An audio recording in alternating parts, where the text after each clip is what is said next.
Lovely. So loads of good stuff going on. So look, I'm not going to kind of bring you off just to kind of give a bit of chat about that, because I just wanted to for us to kind of get ourselves into this conversation about confidence. Again, it was a couple of weeks ago, James, that you talked to us about human needs and motivation and drivers and things like that, and that went down brilliantly well. Really kind of was interesting and thought-provoking. And then you kind of were keen to, well, you said we could do something on confidence. And I know that that's something that is of real interest to everyone, because who doesn't want to know how to build confidence in themselves and in others, whether that's team members or family members. So I think this is going to be exceptionally interesting, and you're a great guy, so you always give loads of value. So James, I'm going to, unless anyone's got any comments to make, I'm going to hand straight over to James and say thanks for doing this, James. Thank you, Alan. Good introduction. Nice to see you all again. Every day you wake up is a good day, yeah? Certainly is. Every day you wake up is a very, very good day. So we're going to talk about confidence today. So let's just Alan, have I got the ability to share screens? I think I do. Yes, you have. Let's go on here. Can't hear a word of it. Yeah, sharing screens there, so you should be able to see that. So let's type in the question box then. Let's figure this word confidence. What is confidence? What is confidence? Type that in the question box. Let's just go in the chat box. Let's see what we've got. Are you monitoring it, James, or do you want me to? No, I'll monitor it, yeah. Okay, good. I'll go mute. One sec. Type in the chat box, what is confidence? The ability to believe in what you are saying and influencing others. Thanks, Ali. Really good point. So the ability to believe in what you are saying and influencing others. That's confidence. Really good definition. Inner vavavoom. Yeah, good point, Ian. Keep them coming in. Not worrying what people think of you. Yep, not worrying what other people think of you. The ability to do what you want to do. Say what you want to say. Yep. Faith in yourself. Good one, Ian. Feeling sure of yourself and exuding positivity. Good one, Yvonne. Strength of personality, Paula. Unafraid to speak what you believe, Alex. Val, a feeling that gives you the strength to live your best life. Some really, really thought-provoking comments that are coming in here. No, to know what you do is right. That was by iPhone JD. All right, so this is actually Jack Daniels himself is joining us this morning on his iPhone. That's John Davison. Thanks, James. That's totally fine. Very good. Yeah, so it's a funny thing is confidence, isn't it? Because does confidence exist? That's the next question. Does confidence exist? What's your answer? Ali, it's a state of mind. Keep them coming in.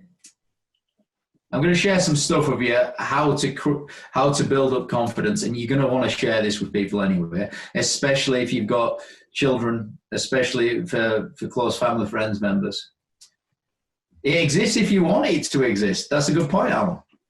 If you want it to exist. So do you even want it to exist? You know, so it exists. So confidence is a feeling that's created inside that oneself is uniquely responsible for. Okay? So I'm the one who's responsible for creating confidence myself. And it's a feeling that's created inside. It's a real feeling. All right? So mind does move matter. It's a proven fact that mind moves matter. And here's the proof of that in a nutshell. You know, when a lot of people experience they're going to go and do a presentation and they're feeling nervous. And all of a sudden, 5 minutes before that presentation kicks off, you've got these butterflies in your stomach. And you've got tension happening. So you're actually getting physical responses to thoughts. And it's your mind that's moving matter. So mind does move matter, and it does exactly the same with confidence. It's a feeling, though, that's inside, and it's entirely self-created. So where does it start from? Where does confidence even start? Just type in the question box, have a few guesses at this. Type in that chat box, have a few different guesses. Where does confidence start? Depends on how much you've drunk from your thoughts. Yes, it does start from your thoughts. So if you could ask yourself one question in them thoughts, what would it be for the start of confidence? Preparation for whatever you do in your brain, good point, memory bank, keep in your mind. Okay, so you're all right. So let's just bring it to here first. I'm going to show you a few different things here. And it doesn't matter which order we go in, I'll give you the choice in a second. Let's do a nice purple color.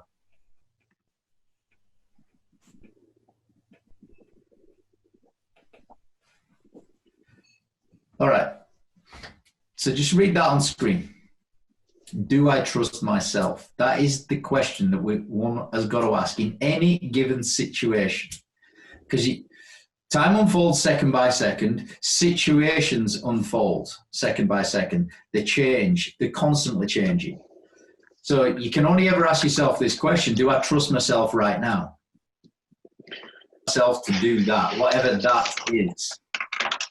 And that's where confidence either starts or diminishes at this point.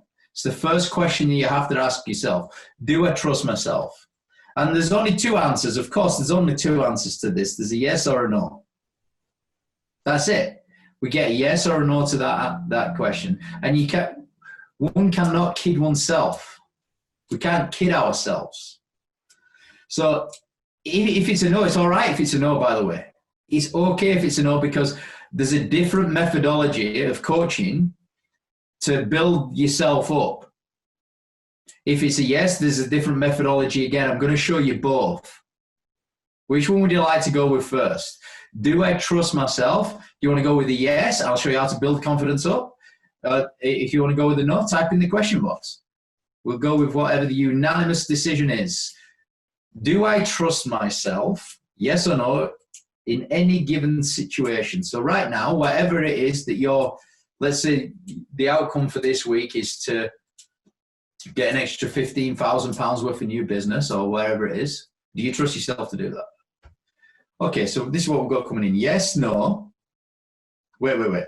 We got yes, no, yes. So 2-1, 3-1, yes. 3-all, 4-3, no's winning. 4-all, 5-4 to yes. No first. 5-all, no again. We're going no first. We're going no first. So no wins, I think 7-6. Because Laura's put most of the time.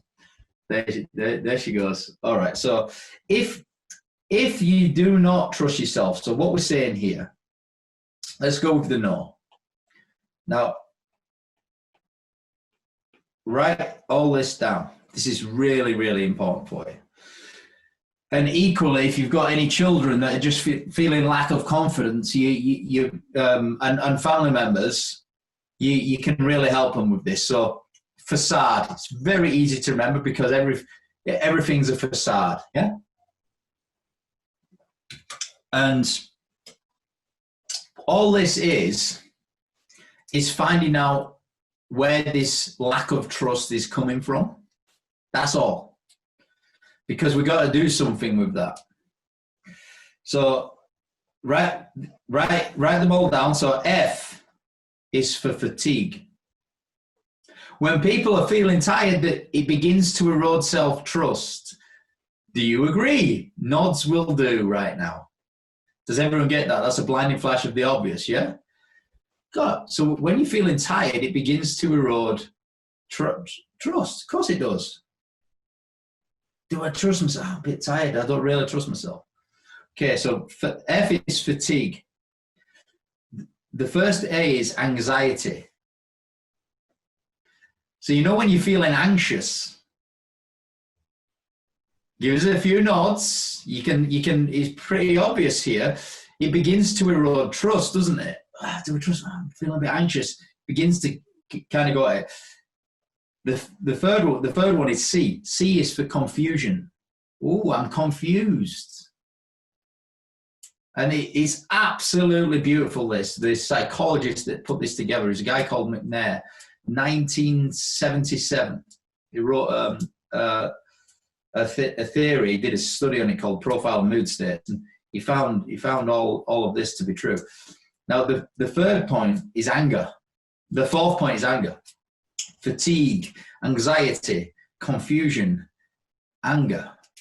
When you're feeling angry about stuff, you don't really trust yourself so much, do you? The fifth point is a biggie. Depression. You know, when you're depressed about something, probably don't trust yourself in that situation. It's quite interesting there. So I've just given you 5 mood states, actually. It's 5 feelings there. More than just feelings. A mood is more than a feeling. An emotion is a feeling that you feel right now in the moment. All a mood state is a prolonged emotion. And everything I've just described there is a prolonged emotion. Now, put a line before the E like I've just put on my page. And E stands for energy. Energy and enthusiasm. And I'll tell you what we're doing with this. So, in a second. So I want you to all do this. In fact, could anyone be a volunteer? Just put your hand up. Alan, if you're seeing anyone's hands coming up, let's go. I'll open it up. Any a volunteer? I'll tell you what, rather than a volunteer, can I pick the youngest person on this call, which I believe it to be Mr. Hollandskirk's son, Aaron? Aaron, yeah. Let's do it. You didn't expect that, did you, Aaron? No. Okay, cool. Yeah, Aaron, can I just ask you a few simple questions? Yeah, of course. Just be honest. You don't have to tell us the context of anything. So just give us honest numbers, all right? Right. On a scale of 1 to 10, how fatigued are you right now? About a 6. All right, so you're quite tired, yeah? Yeah. Okay. It's a bit early in the morning for you, yeah? Got it. Anxious? About a 1. Confused? A 1. Angry? That's a solid 3 for Alan right now. And depressed? About a 1. Just a second. And energy and enthusiasm? 7. Okay, so it's simple now. Thank you very much. That's as far as we need to go with you, Aaron. That's fantastic. The average of these is 2.4. Okay. So we've got 7 versus 2.4. Now, this is the proof in the pudding. This means Aaron is not a no, he's a yes. Aaron trusts himself right now because energy and enthusiasm is beating the others. If energy enthusiasm is greater than the average of the other 5, you're all right to carry on. So Aaron's all right to build himself up. Aaron's all right to start building confidence because he trusts himself. Trust yourself by definition. Energy and enthusiasm beats the other 5. Now, if, for example, these scores were different and Aaron's energy and enthusiasm was 2, now we'd have to tackle that because actually he doesn't trust himself overall. Now, the good news at this stage, we know that the biggest source of pressure in this scenario is fatigue. He's feeling tired.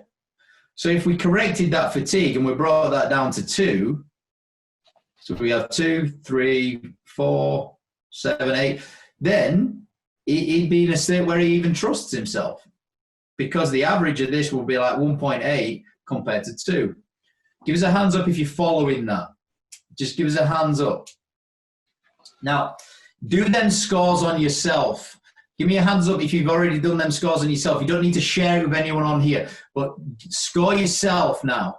So right now, score yourself out of 10 on them numbers. Average the 5, and then compare it to the, and you don't have to tell us where you are or where you're not. So no one has to share any of this. That's totally fine.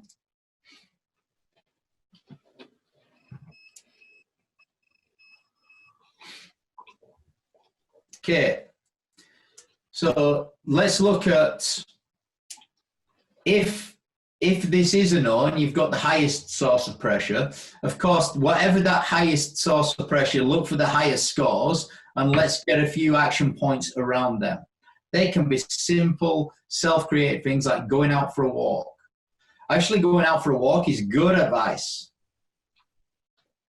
The number one piece of advice to start to trust yourself, if the average on the left is more than this on the right, is number one is exercise. Go and exercise. It's a proven scientific fact. McNair, 1977, he proved exercise increased positive mood state, and not only does it increase positive mood state, it decreases all negative mood states as well simultaneously. So it's a double whammy. Exercise increases positive, the E, and decreases the negative at the same time. And it's one of those things, it's one of those habits, by the way, is exercise, where it just lends itself to every other habit. Automatically, you will eat better if you exercise. Because your subconscious is telling you that you're already taking care of yourself. So exercise should really come first there. So number one is exercise. Number two is actually drink water. Drink a lot of water. Number three tends to be more of calming stuff. So if you can calm yourself down, it really helps in terms of getting your energy up. And 5 minutes of silence is excellent starting place. It's an absolutely fantastic starting place. 5 minutes of silence. I do have a very good 21-day meditation program, which is unbelievable. I've given it to all the clients that I kind of work with as well, but you've got to be ready for that kind of stuff. That's why that's number 4, actually. So if you're ready for some kind of form of meditation, some people aren't. Some people think it's all this warm and fluffy stuff. But each to their own, that's fine. You don't have to do that. But if the average of these 5 scores is greater than the E, you do need to go out and exercise. You do need to drink more water, and you probably need to do 5 minutes of silence every day. Probably. Plus, on top of that, your mini little simple action points that you've already created. And guess what? All you'll do in that is you'll bring yourself to a yes. You do trust yourself. You get to the point, and that only has to be, this only has to be a 2.5 to be able to start building confidence. But you've got to have a solid foundation. You only have a solid foundation when you trust yourself, and you only ever trust yourself when your levels of energy is greater than the average of the 5 negative mood states. Give us a thumbs up that you've all got this so far. Got it? Thumbs up? Excellent.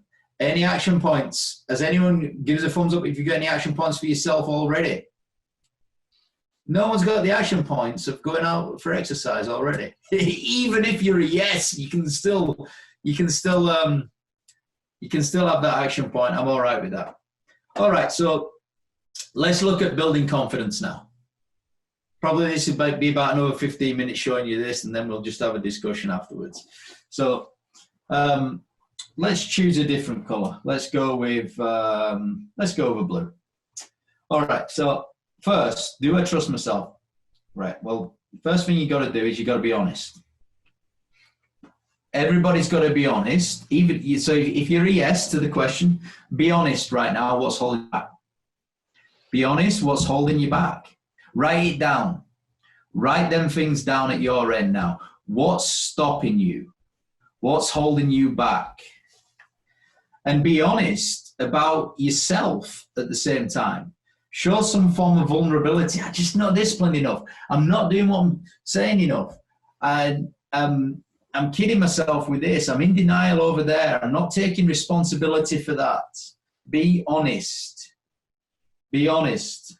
Part of being honest is part of being vulnerable. Okay? That's the first point. Well, if you want to start building confidence, number one, you got to be honest. So just make that list now. 2, 3, 4 things that's holding you back. This is holding me back. And you got to take action on that. If you want to build extreme amounts of confidence, take lots of action on this. Then you can build extreme amounts of confidence. Give us a thumbs up that you got this. Give us a thumbs up. You got it? You got a good list? Excellent. Okay, so the second part is integrity. Okay, so part of being honest is integrity. Integrity is doing what you said you're going to do, essentially. And those that don't do what they said they're going to do, by definition, they're dishonest. You know, when you say you're going to do something and you don't do it, you're a liar. Now, I've said that with some venom on purpose, you know, to elicit some form of action. And it's not nice putting yourself in that bracket of being a liar, is it? It's true, though. So let's just not deny it for a second. And I'm only saying it like this just to play with the way that we think about it. When you don't do what you said you're going to do, actually you're dishonest. And that might actually cause a little bit of a conflict in your brain if you value honesty. And that's all right that there's some form of integrity crisis going on now, because it'll help you. It'll help you burst out of it. So integrity is just doing what you say. So just identify a few things or a few areas in your life where you've got to start doing what you say a little bit more. Just do that. Just write it down now. It's a little bit of a workshop, this, that we're going through here. It's a very simple, very quick workshop, though. So honesty leads to integrity, and integrity leads to honesty. It's a perpetual cycle, actually, the two. Trust leads to honesty. Honesty leads to integrity, and vice versa. Okay, thumbs up, you've got that.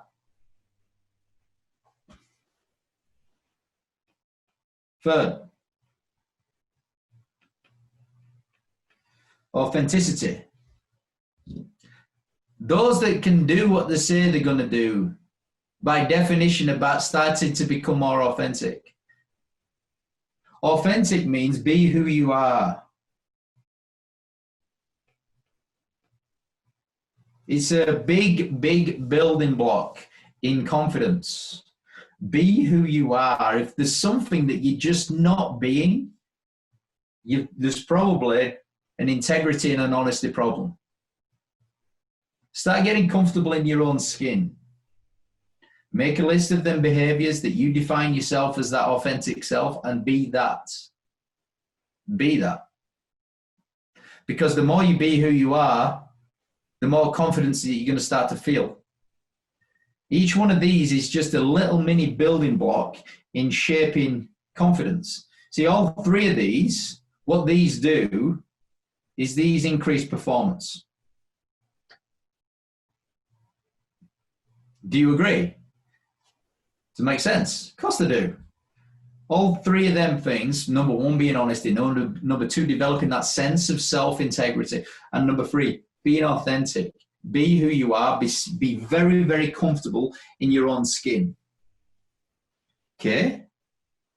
So let's choose another color now. So the next part is different. This is called resilience. See, in this world, everything is connected.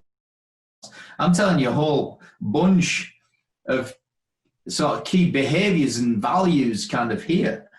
but they're all connected to confidence.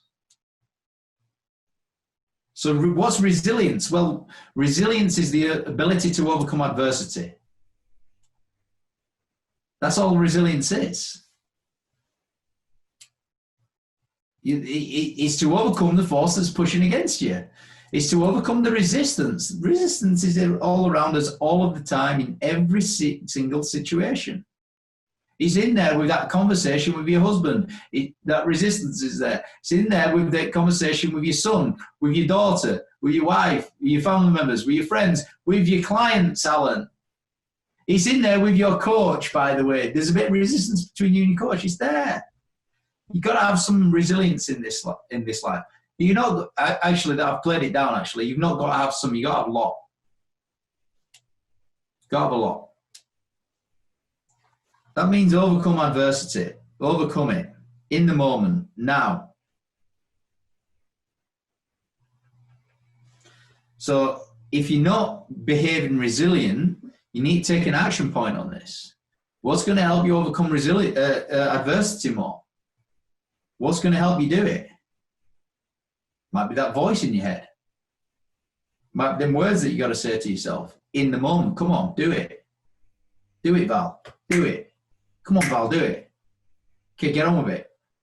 Paul, come on, get on with it. It's that kind of self-talk and language is a bigger drug that you're going to get than anything on this planet. That's what the voice in your head, by the way, folks, is the biggest performance enhancing drug on this planet. Nothing will enhance your performance more so than the voice in your head. No drug that you can take, no doctor that you can see, no coach that you could have. No, nothing will do more than the voice in your head. Equally, nothing will debilitate your performance more so than the voice in your head. So is the voice in your head pretty important when resilience is required? Yep, absolutely is. Here's just an interesting point though. Who's in control of the voice in your head? Who's in control of what the voice is actually saying in your head? Oneself. What Steve Peters does, he gets you to name that person in your head. He gets them to name someone in your prefrontal lobe here. Because this is your CEO. There's a chimp back here. There's two people. You can name your chimp as well. But you want to name that CEO in your prefrontal lobe. That's going to help you overcome that. That's going to say them words to you. If that voice in your head could say any words to you, what words would you like it to say? If they could say any words to you right now, what words would you like that voice in your head to say? Then get that person saying it. Fred, say this to me. Name the person, name them.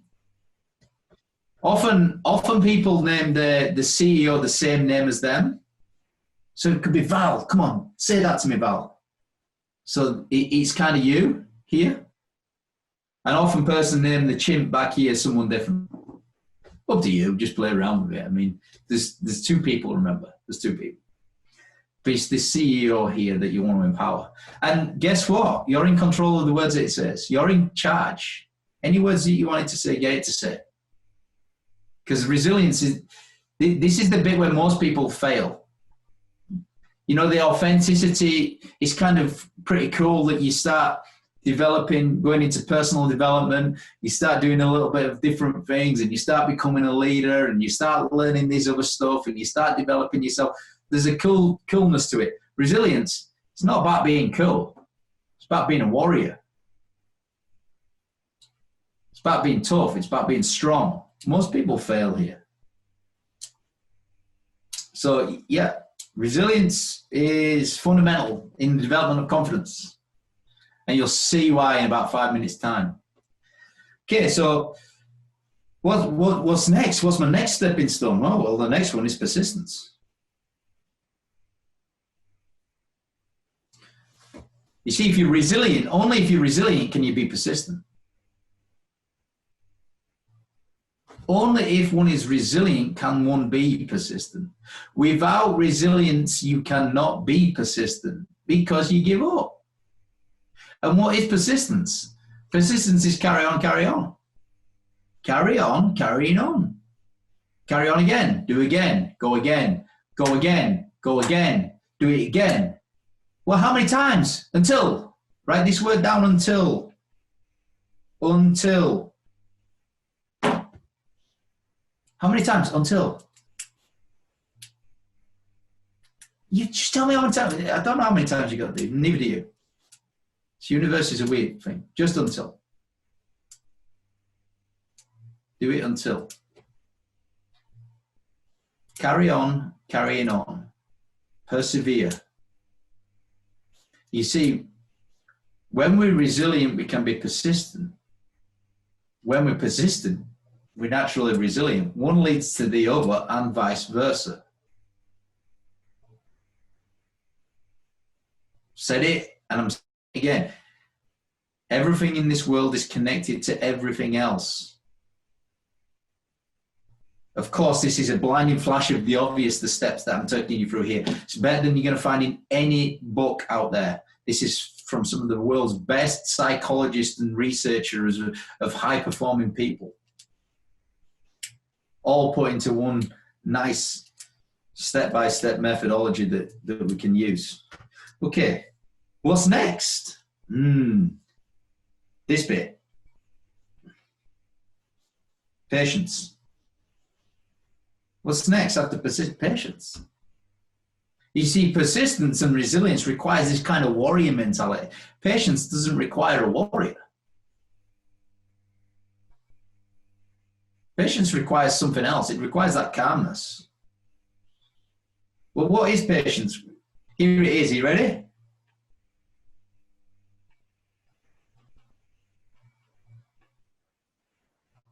I like this kind of language. Patience is the way of the world, James. Of course it is. Things always take longer. Of course, things just take... Put your hand up if you agree, just things take longer. Patience is the way of the world. Get over it. Put your hand up if you think, I could do with developing a little bit more patience. Put your hand up. Come on, be honest. Patience. Especially if you're a high D. Whoa, high Ds, they want it now. They want it now. You see, too much patience, there's a rule to patience because too much patience is frustrating. No, sorry, that's the wrong way around. Too little patience is frustration develops. Too little patience, frustration. Where do you think frustration lies on this bottom line? You know, on this facade, F-A-C-A-D. If you had to put frustration under one of these, fatigue, anxiety, confusion, anger, depression, where does frustration lie? In the fourth point, anger. Frustration sits under there. See, when you frustrate, you begin to become angry. When you're angry for a sustained period of time, the next thing that comes is violence. It's just normal. It's on the same spectrum. It's on the same spectrum. I'm not saying anyone's violent, actual violent people here. You're just on a course for it. And that's because of patience. Here's the interesting point. You ready? Well, being persistent by definition is being patient, isn't it, James? Yes, it is. Just be persistent and add this one thing in, calmness. Because the persistent person is patient. All we just got to do is add this calmness in. There's only one power in this universe, and there's only one power. It's calmness. Calmness is the ultimate power. Why? Because it's constant. You think the ultimate power is in plutonium or in an explosion. No. Once it's gone, it's gone. There's no power left. There is no power left. It's gone. The ultimate power is calmness. It's constant. So resilience, before persistence, but persistence equals patience. Persistence equals resilience and also equals patience. This goes up and down and perpetual by nature. See, these three things here, these are about high performance. In the arenas that I've worked in before, it's an assumption that you've got all these bottom things. It's just like, all we're interested in developing is resilience, persistence, and patience. That's it. That's about high performance. You go to any athlete on the planet, their psychologist is working with them on them three green things right now. And patience is usually the last one that people get. Well, it has to be the last one that people get because it's a consequence of the other two. And it also comes with wisdom, experience. Okay, so what's next? You see, what happens next, all of this magically leads to performance. Let's look in our language, results. You see, when we're honest, what's holding us back, and then we start doing what we say we're going to do, and then we behave who we are, and then we whatever happens to us, we just overcome it, and we keep doing that until, and we apply this patience and this magical calmness that comes with it. What happens then is results start to materialize, and guess what the consequence of results are?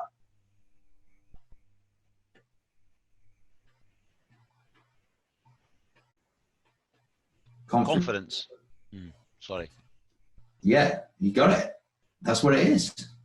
I thought you were waiting for someone saying something. That's all right. It's all right. I mean, you see, the only way of getting confidence is through results. The thing that's going to have the biggest effect on your confidence is results.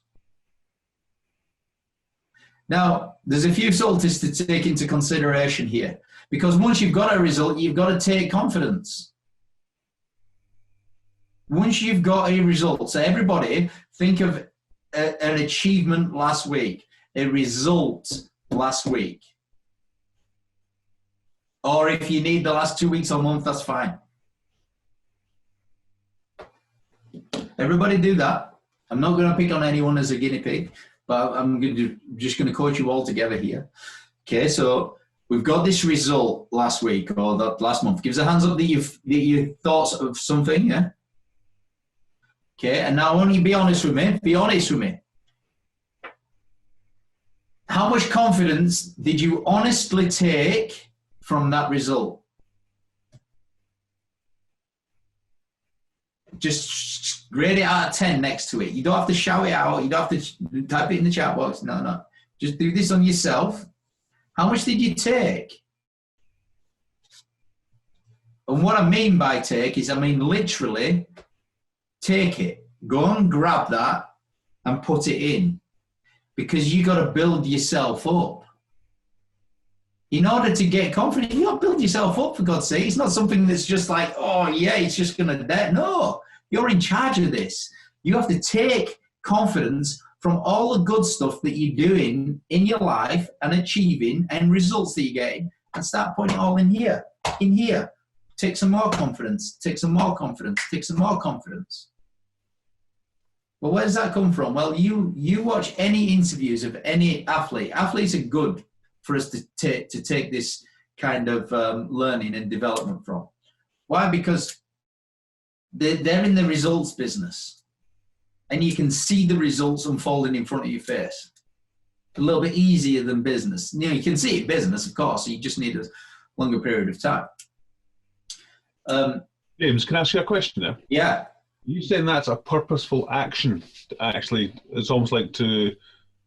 I did some work last week, which in hindsight was pretty good. Yeah. But I never even thought about actually adding it into the confidence bucket, to use the word of generality. Yeah. So, Ali, 100%. 100%. It's otherwise known as a schoolboy error. When you don't do that, that's just an error. Because you're not building yourself up.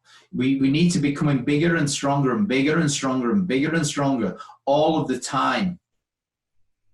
So yeah, every single time you do good stuff, take the confidence. And it is a physical act. You're right. You're absolutely right. You got to be intentional and deliberate behind it. James, I learned this from an 18-year-old athlete, and in an interview, he said afterwards, after beating the world number 1, 18-year-old, he said, it's really important that I take confidence from that. Now, when you just forget that situation I've just told you, when you would just deconstruct the words, it's really important that I take confidence from that. It's normal, isn't it? Everyone says that. Everyone says the words. So we say it and we understand, yeah, we take on. No. Literally take it and put it in. It's that act of taking it and putting it in that's just not common. It's common sense, yet not common practice. James, can I just build on that? So it was interesting when I first heard you telling us that. It kind of corrected my thinking, because you know how we've got past, present, and future as a kind of a concept to kind of talk about. And previously, I used to say that there's only 2 real reasons why you would go back into the past, and it's for happy memories or for lessons learned. But actually, going back to take confidence from a memorized event or situation was almost the third thing. I thought actually that's actually a really important one that I had missed until you'd said it. So yeah, thank you. It's a good point though, Alan, because you should go into the past for 2 reasons and 2 reasons only. One is for learning, everyone gets that. Second is for strength. Think about it as strength. Mm-hmm, mm-hmm. And confidence, self-belief, a positive, happy self-image, whatever, they all come under strength heading anyway, Alan. So I think you're smart on. So yeah. Okay, well, look, we've been through the model there. Next is just either a debate. It's like, what's your learning points? What's most interesting to you about this? And what the hell are you going to do with it? Great. Well, James, let me just open that up then, because listen, I think that is just brilliant. And can I just point out the thing that I admire most in James, of which there are lots of points, but I think James's ability to actually take something and build it up from a blank page and just step by step layer on the understanding is just something that is a super skill that I think you've got, James, because it's just that now I would like to think that anyone now understands that sufficiently well to say, actually, that's a tool that I've got in my toolkit that I can pull out with myself, with my team, with my family. It's a lovely, lovely model. So again, firstly, thank you. But let's open out to kind of key learnings and what resonated most. So again, folks, just take yourself, maybe actually to control this better, put your hands up. Someone put the hand up and unmute yourself. Who's going first? Laura, look at Laura's face. She's like smiling. Do I do it? Do I say it? Do I not say it? Go on, Laura, go for it. There was sort of 4 or 5 points that really resonated with me in particular, but one of them I actually welled up a little bit all of a sudden out of nowhere when the authenticity. I consider myself to be very authentic. However, I feel like the confident side of me is maybe buried away. And I started thinking of things in the past that have perhaps made that happen. Yeah, so that's an honesty thing. So now, look, you're going back. You've got to be honest. In the past, that's happened. So that's holding you back. Mm-hmm. So work with Alan to remove that. I've got a call with him today. Yeah, so that's just all you're doing there is being honest about it. So once you're honest about it, the chances of doing then you're gonna have to do something though. Mm-hmm. Then you can start being something. Good point. I'm glad that we got some emotion. Well done, Laura, for being so coachable and open. Good share. Yeah, Ian. Yeah, thanks, James. Just interested in terms of how you layer maturity into this. Because as you get older, you crave affirmation less than when you're younger. In my experience, you know, you get older, you just don't give a fuck really what anybody thinks. You know, it's just. Yeah, Mr. Wishart recognises that one as well. So how would you build maturity into your model then? I think maturity is involved in every level anyway. I think there's an aspect of maturity that's evolved in every level. The biggest maturity someone can get is at that patience level. That's the biggest maturity. But you still need maturity, to be honest. Immature people are in denial. I probably demonstrate by what you using this diagram here. So there's two things. Leadership ability. Your leadership ability increases with experience. Of course it does. And then there's this mentality of success dedication. So if you just think of, let's go with a 25-year-old, so inexperienced, 25, few years in business, just come out of university, he's got 2 or 3 years experience, fire in the belly, they got loads of it. They got loads of it. Loads of fire in the belly, loads of energy, but the leadership ability is quite low at this stage. Because that's something you got to learn over time, and it takes time.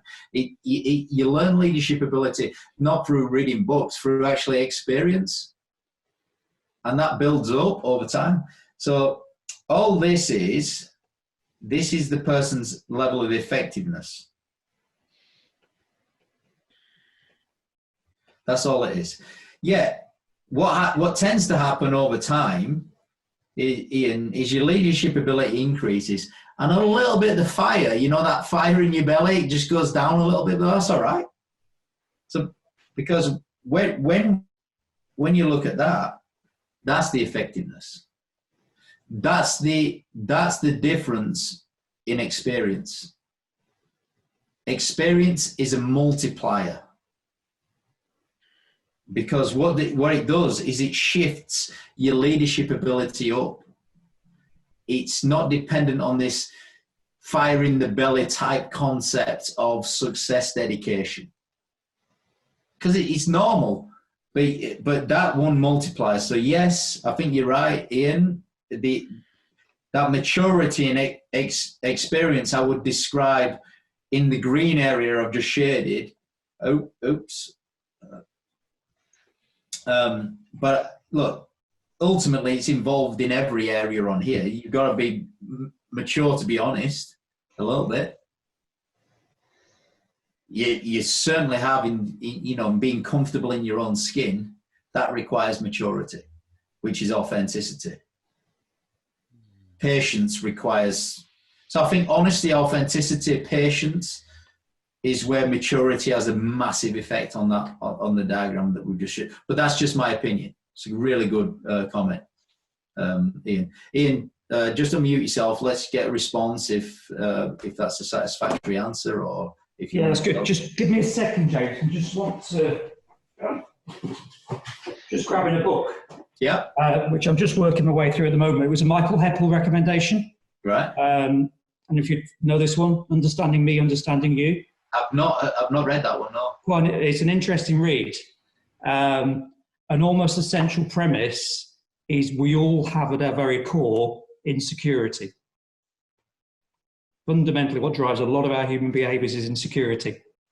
I just was thinking about your model and how that just plays through.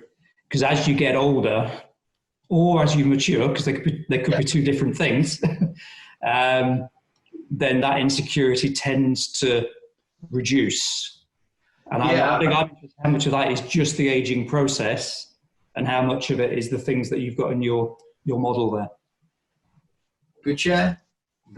So I've not read that one. So once you've been through it, give us the summary, and we'll see if we all need to read it. Very good, Ian. Good share. Who's next? We've got 5 minutes before 9 o'clock, folks. So there's enough time for a few more, I dare say. Come on. I like the idea of it being a purposeful action, James. It's almost like having a file or a page or something, just to put stuff down there that reminds you of how you felt at a time when something was really good and went really well. And so that's one action I'll take from this, is to have something, my feel good file that I can look at to bolster myself up when I need it. Yeah, well, that was Ali's comment that he mentioned about purposeful action. So sometimes some of this stuff you can't always do on yourself. No matter how strong mentally the people think that they can be themselves, you can't do all of this yourself. Everyone on this planet needs a coach to do this properly. You need that external person holding the mirror up saying, look at what you've just done. Let's just put our feet up for frigging 5 minutes and enjoy this champagne moment time. I mean, that's how a champagne moment is when you take confidence. I always look forward to when I'm coaching a client, actually, the first time I crack the champagne out. So I'll send the champagne out for the session. And it will be because the owner has got other people in the business starting to do a lot more and then starting to do a lot less. So they're beginning to get the business working without them. And I'll say, look, let's just put our feet up for 10 minutes and have a sip of champagne. You've got everyone else doing everything else. All these roads are not pointing to you so much anymore. Let's just enjoy this. Jesus, you don't need me nagging you every day. And then we just enjoy a glass of champagne. And let me tell you, that physical act, that's taking confidence. That is really taking confidence because it's memorable. James, yeah. Some of this kind of goes against our collective Scottish, perhaps British psyche, where we all suffer from imposter syndrome to a certain extent, and where we all prefer to say to ourselves, I know that who's in control of what's going on in my head says more often to me, oh, Val, you stupid moo, rather than, oh, Val, well done. So this is actually really useful to put it into a way that I can lay out and understand that actually I'm not just being boastful, I'm actually looking at the things that I can do to help my confidence and to stop myself beating myself up and being my worst enemy, basically. Yeah, so look, them thoughts, when you go into a spiritual level and you start to consider, why am I having these thoughts? I like this second question. What are these thoughts telling me? What is it telling me to do? Because the thought that comes in, whether it's imposter syndrome or whether it's whatever you want to call it, I mean, you've got some interesting beliefs around that that Alan will help you with. But what is it telling me? But it's all right to have a negative thought. You see, it's not all about positive thoughts, this. No. Why is it not? Because positive can't exist if there wasn't negative. If there was no negative, there would be no positive. There would just be. You can't have one without the other. So the negative, that initial thought, that could be all right. So it's all right that it says that once.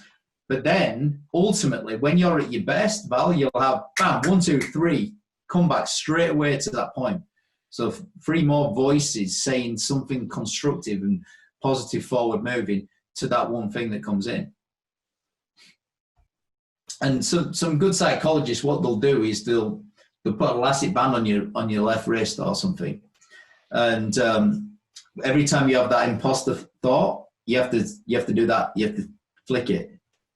And just being aware of it, the flicking of it, because when you do that, now you've got to say the three other ones. And before you know it, I mean, the end of that first day, your left wrist is so red, but that's good because all of a sudden you start to be aware of all this that's going on. And every time you're aware of it, you correct it. And it's the negative over here and you want it because it's telling you what to do. It's protecting you. It's saying proceed with caution, be aware.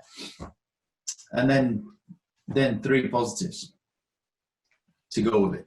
For you, 3 positives is fine, Val, because you're a very open, sponge-like positive person. So for pessimistic people, they need 7. No, you probably get away with 2, Val. All right. Folks, we are now just at 1 minute past 9, respectful of everyone's time and getting into the week as well. I think we'll wrap it there, but I guess if you just want to visually at least show your appreciation for our good friend James. That was amazing, James. Really excellent, and masses of appreciation for that. Thank you.